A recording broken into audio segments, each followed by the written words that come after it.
Okay, so when we talk about a paradigm shift in technology, what does that actually mean? Especially somewhere like, heavy vehicles. Is it just another step or something bigger?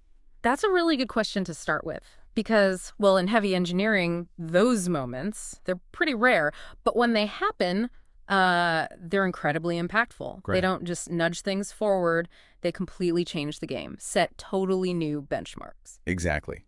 And today, we're doing a deep dive into, well, a perfect example of that. Welcome, everyone, to the deep dive. Yeah. We're digging into the Volvo D12 engine. Mhm. And our information today, it's straight from the horse's mouth, really an article from Volvo Trucks featuring Göran Nyholm. He's a retired Volvo engineer, a key figure in actually creating the D12. Yeah, and our mission here, what we want to unpack for you, is how this engine launched way back, 1993. How was it seen as 10 years ahead of its time in Europe? 10 years. Right. And what challenges, what unexpected hurdles did the engineers face? And, why does its legacy still matter today? You should get ready for some real aha moments about innovation. Okay, let's paint the picture. It's September 1993, the big press launch for Volvo's new FH truck. You've got motor journalists flown in from all over the world. High anticipation, I imagine. Definitely. But what happened was, well, more than just a new truck. Göran Nyholm, who we mentioned, he was right there in the thick of it. He talks about the reaction. He does. He says these journalists, experienced people, mind you, were just amazed by the D12 engine. Some literally said Volvo was, quote, 10 years ahead of everyone in Europe. Wow, okay, that's a massive claim. It is, but the engine itself, the features, they really backed it up. It wasn't just talk. So 10 years ahead, what exactly did that mean in practical terms? What made the D12 so advanced? Well, there were a few really key things. First off, it actually anticipated emission standards that weren't even law yet in Europe. No kidding. So foresight, really. Exactly. Huge foresight. That gave Volvo a massive head start, right? While competitors were scrambling later, Volvo was already there. Smart. What else? The quality of the cylinder head was significantly better. They introduced electronical steering, which was a big deal. Okay, let's pause on that electronical steering. Yeah.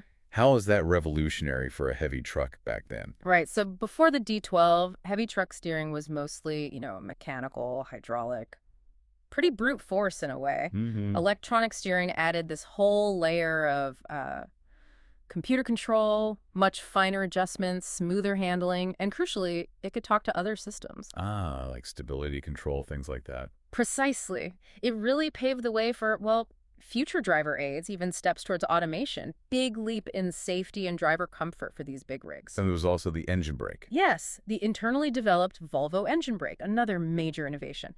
Put all these together. Göran emphasized these assets, quote, had not been seen in Europe before. It was a complete package. Okay, so with all these breakthrough features, you'd think maybe the development was straightforward, but Göran Nyholm's account, it sounds like it was anything but. Not at all. He's quite candid. Back in the late 80s when they were planning this, Volvo hit some real walls. They called it a lack of European experience with some of these specific technologies. Interesting. Even a giant like Volvo. Yeah, it shows that when you're really pushing boundaries, everyone faces challenges.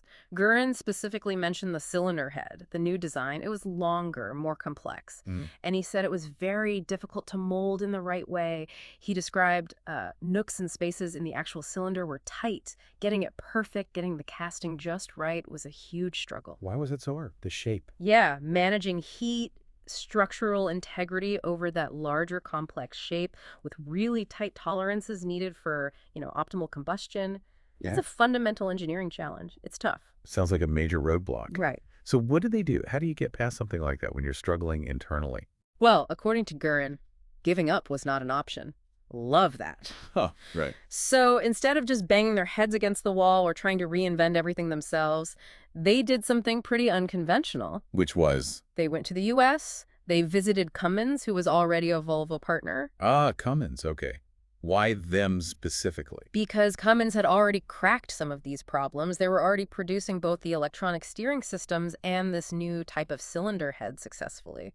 Wow. So collaboration was the key, even with potentially competing technology. Exactly. It turned out it could be done. And Göran is really clear that collaboration with the Americans at Cummins, it was absolutely key. That really makes you think about innovation, doesn't it? It's not always about inventing solo in a lab. Absolutely not. Sometimes it's about knowing where the expertise is, learning from it, and then cleverly integrating